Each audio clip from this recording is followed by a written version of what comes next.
Hi friends, this is Steffi. Welcome to our channel. நம்ம இன்னைக்கு ரொம்ப யூஸ்ஃபுல்லான ஒரு வீடியோ தான் பார்க்க போகிறோம். ஃபோட்டோஷாப் யூஸ் பண்ணி ஃபோட்டோ பேக்ரவுண்ட் கலர் எப்படி சேஞ்ச் பண்ணுறதுன்னு இந்த வீடியோ மூலமாக பார்த்து தெரிஞ்சுக்கலாம். வாங்க வீடியோக்குள்ளே போகலாம். நான் யூஸ் பண்ணுற அப்ளிகேஷன் என்னென்னா ஃபோட்டோஷாப் CS6 அப்படிங்கிற அப்ளிகேஷன் தான் நான் யூஸ் பண்ணி இந்த Photoshop photo background colour change பண்ணிக்க போகிறேன். இப்போ நான் அப்ளிகேஷன் ஓப்பன் பண்ணிவிட்டு எடுத்ததுமே ஃபைல் போயிடலாம். ஃபைல் போய் அங்கே ஓப்பன் கொடுத்து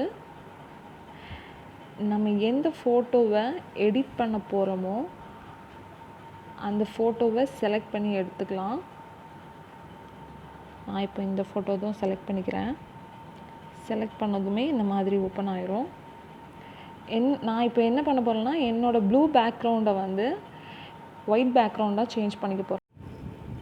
ரைட் சைடில் 4th ஆப்ஷனாக க்ரியேட் நியூ ஃபில் அப்படின்னு ஒரு ஆப்ஷன் இருக்கும். அதை நம்ம செலக்ட் பண்ணிவிட்டு அதுக்கப்புறமா சாலிட் கலர் அப்படின்னு ஒரு ஆப்ஷன் இருக்கும். அதையும் நம்ம செலக்ட் பண்ணிக்கலாம்.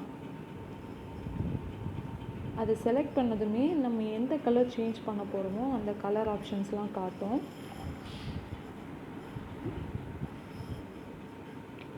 இப்போ நான் சாலிட் கலர் கொடுத்துட்டு எனக்கு இப்போ ஆப்ஷன் காட்டுது. இப்போ நான் ப்ளூ பேக்ரவுண்டை ஒயிட் கலர் பேக்ரவுண்டாக மாற்ற போகிறேன். ஸோ நான் ஒயிட் கலர் பேக்ரவுண்ட் கொடுத்து ஓகே கொடுத்துக்கிறேன். உங்களுக்கு எந்த மாதிரி கலர் தேவையோ அந்த கலர் நீங்கள் கொடுத்துட்டு ஓகே கொடுத்துக்கோங்க. ஓகே கொடுத்ததுமே இப்போ எனக்கு ஒயிட் கலர் பேக்ரவுண்ட் வந்துருச்சு. வந்ததுமே இப்போ ரைட் சைடில் எக்ஸ்ட்ரா ஒரு லேயர் ஆட் ஆகிருக்கும். அந்த லேயர் உள்ள ஐகான் இருக்கும். அதை ஹைட் பண்ணி விட்ட உடனே நம்ம எடிட் பண்ண போகிற ஃபோட்டோ வந்துடும். இப்போ ரைட் சைடில் பேக்ரவுண்ட் லேயரை கிளிக் பண்ணிவிட்டு லெஃப்ட் சைடில் 4th ஆப்ஷனாக இருக்கிற குயிக் செலெக்ஷன் டூல் அப்படிங்கிற ஆப்ஷனை நம்ம செலக்ட் பண்ணிக்கலாம். அப்படி செலக்ட் பண்ணும்போது நம்மளோட ஃபோட்டோ மட்டும் அந்த கர்சர் வச்சு நம்ம செலக்ட் பண்ணிக்கணும். நம்மளோட ஹெட்டு அப்புறமா நம்மளோட பாடி அதை மட்டும் நம்ம என்ன பண்ணிக்கலாம், நம்மளோட கர்சர் வச்சு செலக்ட் பண்ணிக்கலாம்.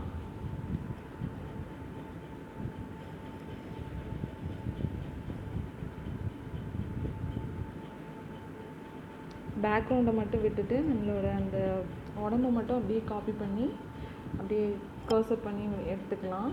எடுத்ததுமே டாப்பில் ரீஃபைன் எட்ஜ் அப்படின்னு இருக்கும்.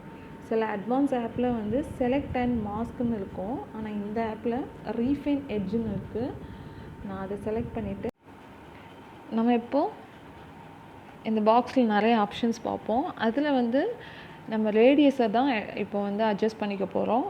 எனக்கு எந்த மாதிரி தேவையோ அந்த மாதிரி நான் ரேடியஸ் பண்ணி அட்ஜஸ்ட் பண்ணிக்க போகிறேன்.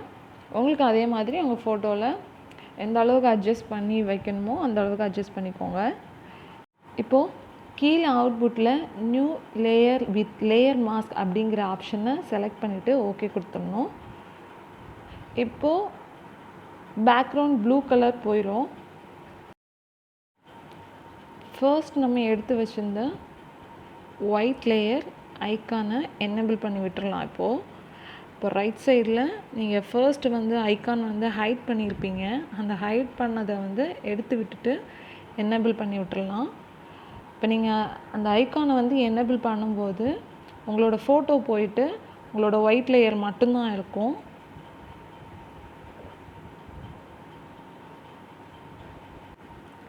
இப்போ நம்ம ஃபைனல் ஸ்டெப்பாக ஒயிட் லேயர் கீழே இருக்கிற பேக்ரவுண்ட் காப்பி லேயரை ஃபர்ஸ்ட் இருக்கிற ஒயிட் லேயரை ரைட் கிளிக் கொடுத்து ஹோல்ட் பண்ணி பேக்ரவுண்ட் காப்பி லேயருக்கு மேலே ப்ளேஸ் பண்ணி அப்படியே தூக்கி வச்சிடணும். அப்படி கொடுத்துட்டா ப்ளூ பேக்ரவுண்ட் சேஞ்ச் ஆகி ஒயிட் பேக்ரவுண்ட் சேஞ்ச் ஆயிரும். இப்போ இதை அப்படியே சேவ் பண்ணிக்கலாம். நம்ம ஃபைலில் போயிட்டு சேவ் பண்ணிக்க போகிறோம். சேவஸ் கொடுத்து நம்ம சேவ் பண்ணி ஜேபிஜி அப்படிங்கிற ஃபார்மேட்டில் நம்ம இந்த ஃபோட்டோவை சேவ் பண்ணிக்கலாம்.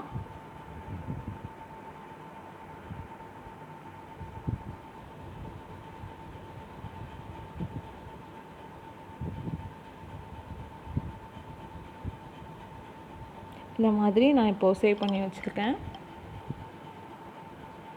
இதே மாதிரி நீங்களும் சேவ் பண்ணி வச்சுக்கோங்க. இந்த வீடியோ உங்களுக்கு ரொம்பவே யூஸ்ஃபுல்லாக இருக்கும்னு நினைக்கிறேன். அப்படி உங்களுக்கு ரொம்ப பிடிச்சிருந்ததுன்னா லைக் பண்ணுங்கள், ஷேர் பண்ணுங்கள், கமெண்ட் பண்ணுங்கள், சப்ஸ்கிரைப் பண்ணுங்கள். பக்கத்தில் இருக்க பெல் ஐக்கானை மறக்காமல் கிளிக் பண்ணுங்கள். அப்போ தான் நான் போடுற வீடியோஸ்லாம் உங்களுக்கு இன்ஸ்டண்ட்டாக நோட்டிஃபிகேஷனில் வரும். தேங்க்ஸ் ஃபார் வாட்சிங். டாடா.